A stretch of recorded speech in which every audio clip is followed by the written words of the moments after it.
All right. Hey everyone. So in this video, we're going to talk about choosing your PLC. So in the world, we have a plethora of PLC options that we can choose from. Everything from different voltage sources and types all the way out to how we send an output out, whether it be relay, sourcing, syncing, whatever that might be, as well as different brands. So we're going to talk about 3 key points that come into play when we choose the PLC for our application or for our machine that we're building, whatever that might be that we're working on. So the first thing that we're going to talk about is the standard, or I like to sometimes call it is the company preference.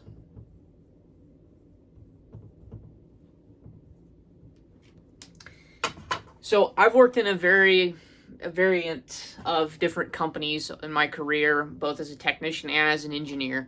And so what I've discovered is that a lot of times companies have what's known as a company preference, or they'll call it so much as they'll put it into a standard document. So you might have a procedure document that you have to reference when you're building your user requirement standards or your user requirement specifications. And so the standard, again, or the company preference is going to determine the brand or the type or some of that information that you're going to have for that PLC. So I've worked in companies where we only touch anything that uses a Studio 5000 program, so that's going to be a ControlLogix chassis platform or a CompactLogix chassis platform of the, generally speaking, they want to do something about 32 of the CompactLogix, the 32 revision and higher or newer. And then the ControlLogix chassis about the 5700s or newer. Of course, now it's 5800s, and a lot of companies, if it's a new piece of equipment and a major piece of equipment, they're going to do a 5800 on the ControlLogix chassis. So I've seen that before. I've seen and heard of companies that they built everything in Siemens and they standardized everything to Siemens, and a lot of their people were trained Allen Bradley. They sent them all back to training and brought them back as a bunch of Siemens professionals. So it kind of depends on what your company's preference or standard is. Now, I've also worked in companies where, as the engineer, I got to choose what that standard is. And we could talk about that again in a later course or in a later video of how to build that standard so that you have something to go off of and a baseline to work with whenever you're up in front of this application issue where you aren't sure exactly what to use or the brand that you want to kind of make your popular brand to work with.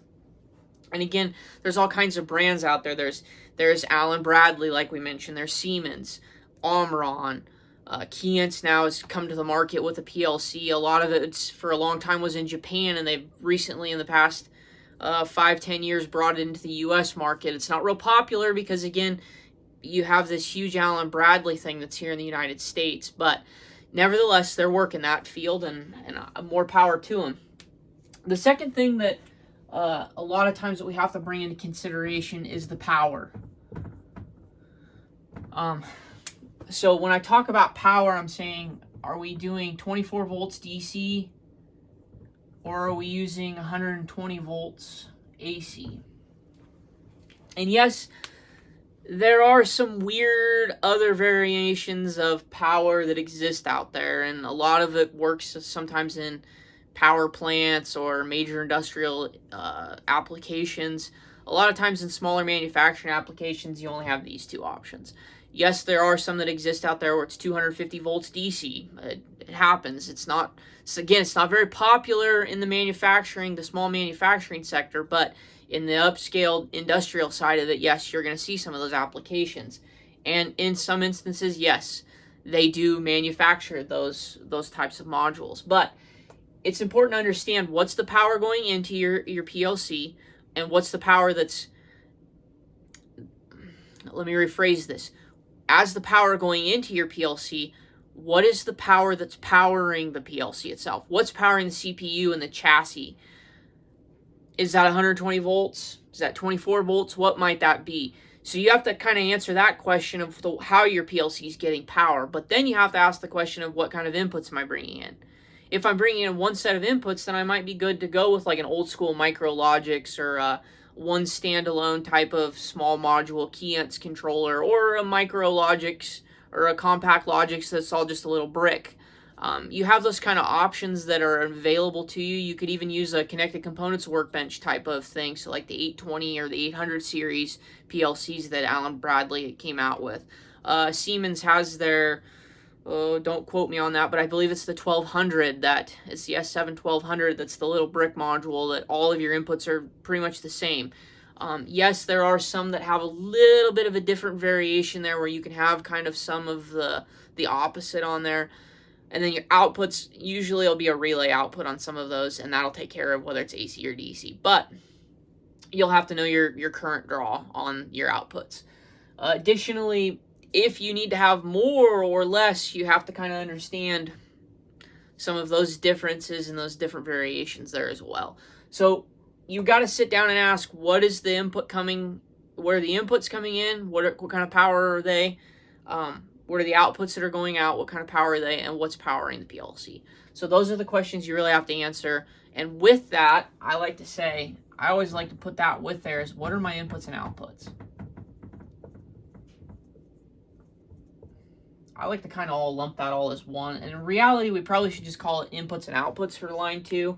But I like to think power is more critical to me, because I need to know what the power is before I even question what my inputs and outputs are. But the inputs and outputs are important because they also tie into number 3, which is the application.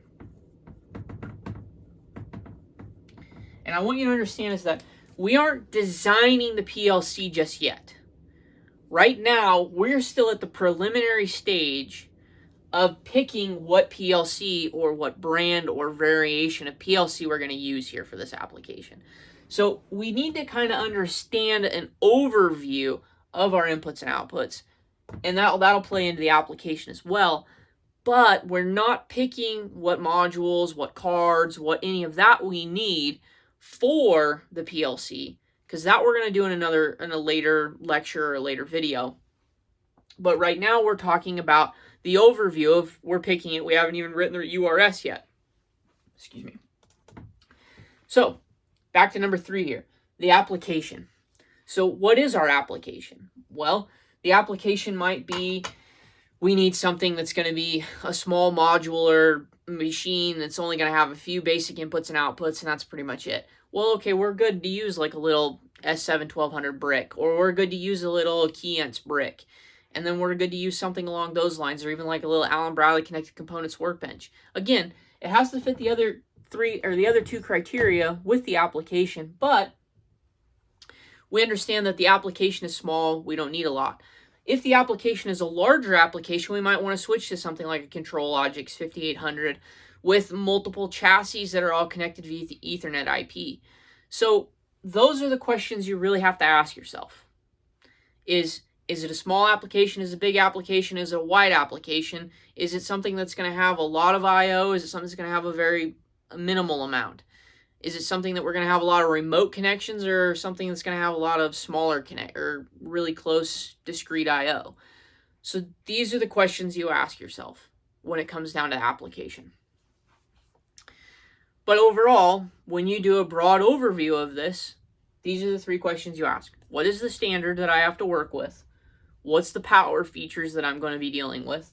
And what really is an overview, just a high-level overview of the application that I'm using.